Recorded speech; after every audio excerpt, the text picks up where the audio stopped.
Un saludo a todos ustedes, estudiantes del noveno grado. En este momento vamos a observar los contenidos para la semana 15 en esta fase 3 y pongamos más atención desde la página 144 hasta la página 146. Entonces vamos a observar, ¿verdad? 141 a página 146.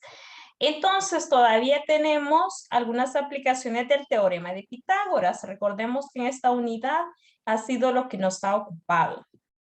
Y observemos la aplicación del teorema de Pitágoras. Ahí nos aparece una figura que ya es conocida por esta aplicación de Maps, donde tenemos calles y avenidas. Y nos pide la distancia desde la entrada principal de la Universidad del Salvador, que es el punto C, aquí está, hasta la fuente luminosa, que es un punto B, y nos dice que ya ese espacio mide 554.8 metros. Y desde la fuente luminosa hasta la intersección en el Boulevard de los Héroes, que es el punto A, dice que son 375.6 metros. Pero nos pide la distancia de A hasta C. Bueno, aparentemente se forma un triángulo rectángulo, donde en la fuente luminosa se forma el ángulo de 90 grados. Si eso es así, y aquí es el ángulo de 90, la dimensión de A hasta C es lo que ocuparía el espacio de la hipotenusa, ¿verdad? Entonces, las dos cantidades conocidas las vamos a elevar al cuadrado y les vamos a sacar la raíz cuadrada, ¿verdad? Elevo al cuadrado 375.6, también elevo al cuadrado 554.8, y cuando hagan ese proceso, al final deben sacarle la raíz cuadrada, y eso va a ser la hipotenusa. Entonces, la hipotenusa es aproximadamente 670 metros, que sería la distancia desde la Universidad del Salvador hasta el Boulevard de los Héroes, que era lo que nos pedía. Entonces dice que el teorema de Pitágoras es aplicable para medir distancia, ¿verdad? En diferentes problemas cotidianos podría utilizarse si tenemos garantizado que se forma un ángulo de 90 grados. Y aquí podemos verlo en esta estructura que dice, calcula la altura del monumento de los próceres, ubicado en el centro de la Plaza Libertad de San Salvador. El monumento, bueno, ahí nos da algo de historia, ¿verdad? Fue inaugurado por Manuel Enrique Araujo en 1911, ¿verdad? Él era nuestro presidente. Tras cumplirse 11 años del primer grito de independencia, y está esculpido en bronce, mármol, granito y concreto. Bueno, y en la figura nos da información importante de la que sería la hipotenusa, 22.7 metros, y un cateto, 10.9 metros. Entonces, si yo quiero conocer la altura del monumento, voy a elevar al cuadrado el 22.7 metros, ¿verdad? Acuérdense, la hipotenusa al cuadrado menos el cateto también al cuadrado, ¿verdad? 2 veces el cateto, por así decirlo. Y entonces ahí van a obtener una cantidad de 396.48, ¿verdad? 396.48, que es una cantidad a la que le van a sacar la raíz cuadrada, ¿verdad? Para conocer la medida del cateto. Entonces, si ustedes le sacan la raíz cuadrada a esta cantidad que han obtenido, es válido que me le escriban aproximadamente 20 metros. La altura del monumento a los próceres es aproximadamente 20 metros. Da 19 punto y algo, ¿verdad? Pero muy cerca ya a 20 metros. Esa sería la respuesta para esta página 141. Bueno, en la 142, ustedes van a trabajar con paciencia aplicando el teorema de Pitágoras, ¿verdad? Por ejemplo, aquí tenemos la hipotenusa y un cateto. ¿Qué van a hacer? Encontrar el otro cateto. Y ahí se forma un triángulo rectángulo, tienen que observarlo. Igual en el 2. Miren, en el 2 tienen los dos catetos y van a encontrar la hipotenusa.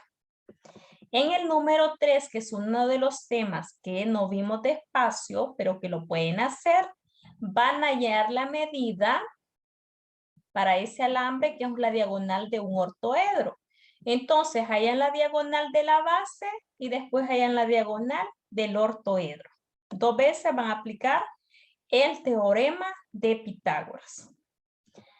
Igualmente, vienen y observan aquí, ¿verdad? Cómo formar la palabra paz, o sea, cómo poner aquí esta medida que sería una hipotenusa, porque el cateto es 25 y la altura sería la misma del 50, ¿ven? 25 de base, 50 de altura, y me encuentran la hipotenusa de ese triángulo que se forma. Entonces la 142 la van a hacer ustedes y solo pueden hacer dos procesos. O encontrar la hipotenusa o encontrar la medida de un cateto. Bueno, vamos a proceder a rotular la unidad 7. En una página completa escriben unidad 7, ángulo inscrito y central.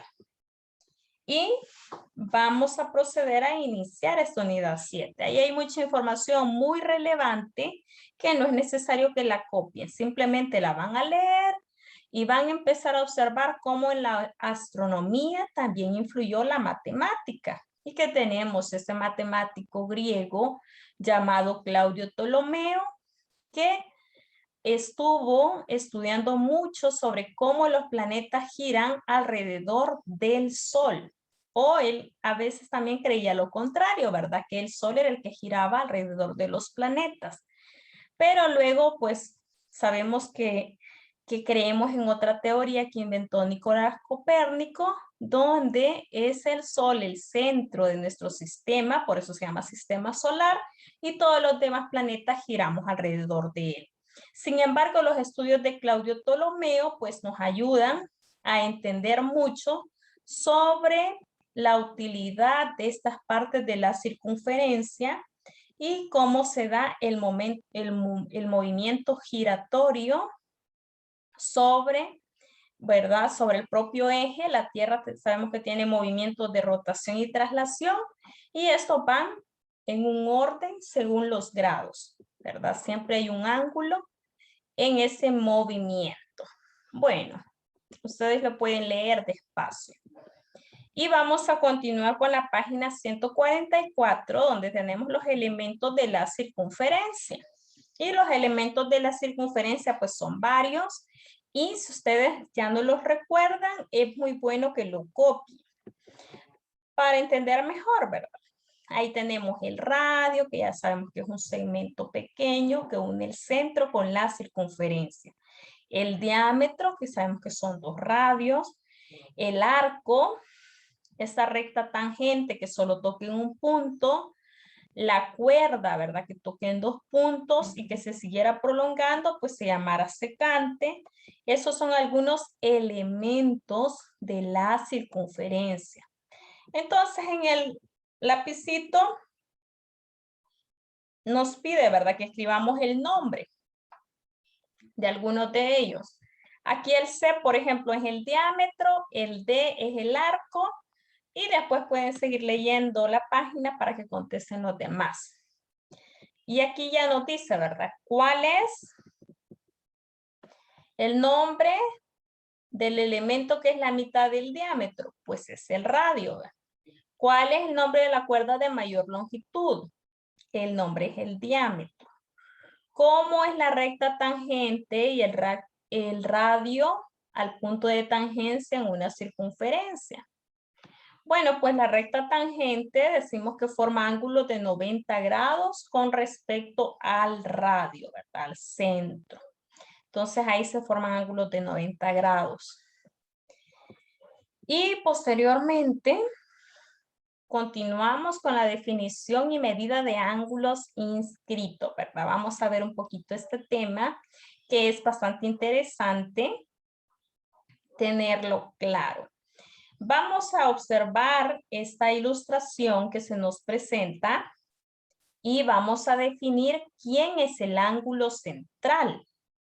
El ángulo central es el que llega al centro de la circunferencia. Miren, entonces aquí el de 80 grados se llama ángulo central.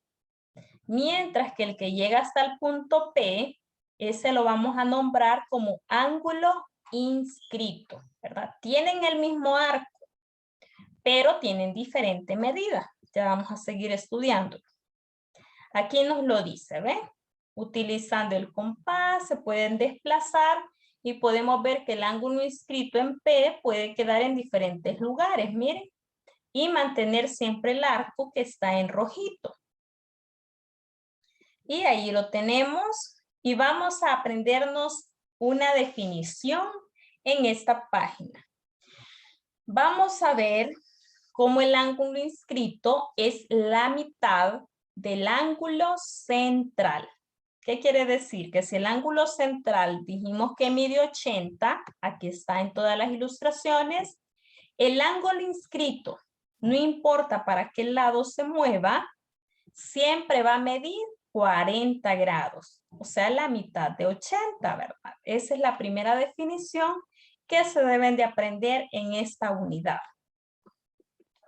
Y aquí ya nos lo explica. Los ángulos cuyo vértice está en la circunferencia se llaman ángulos inscritos, ¿verdad? Porque están aquí sobre la circunferencia. Y ya nos dice, ¿verdad? Determina la medida del ángulo inscrito cuyo ángulo central correspondiente a 160 grados. Ahora es la mitad. ¿El inscrito cuánto sería? El inscrito mide 80 grados, o sea, la mitad de 160 grados. Continuemos porque es lo que se sigue explicando en esta página 146. Aquí nos dice que van a hacer la demostración de por qué el ángulo central es 2 veces el ángulo inscrito, ¿verdad? Y hacen la ilustración, empiezan a demostrar de la oposición de ángulos iguales, se construye un triángulo para que podamos demostrar que el central es un ángulo adyacente y lo tiene que ser, por lo tanto, la suma de los otros dos ángulos. Ese principio viene de los principios de geometría. Bueno, y lo más importante es que lo vamos a aplicar ya en estos ejercicios, el cálculo matemático. Aquí está, donde el ángulo inscrito es 30 grados. Por lo tanto, el central, ¿cuánto va a medir? 60 grados, ¿verdad? El doble. Mientras que si lo que nos dan es la medida del ángulo central, que es 120, el inscrito va a medir la mitad, o sea, 60 grados. Eso es lo que hay que aprendernos ahorita. Ángulo central, ángulo inscrito. ¿Quién es el ángulo central? Este, el que llega a la O. El que llega a la O. En algunos lo conocemos, en otros no. Vaya en este, por ejemplo. Si el inscrito mide 70, el central va a medir el doble, o sea, 140. Y les voy a dar también la solución del D. Si el central mide 100, el inscrito va a medir la mitad. O sea que esta X mide 50 grados. Bueno, eso es lo que había que aprender en esta semana 15. Vamos a aprender este lenguaje matemático, ángulo central, ángulo inscrito y la relación entre ellos. Espero que estén estudiando mucho y que la modalidad que hayan elegido pues sea la adecuada para que finalicen con bien ese año en su 9º grado. Muchas gracias por la atención prestada. Que tengan un feliz día.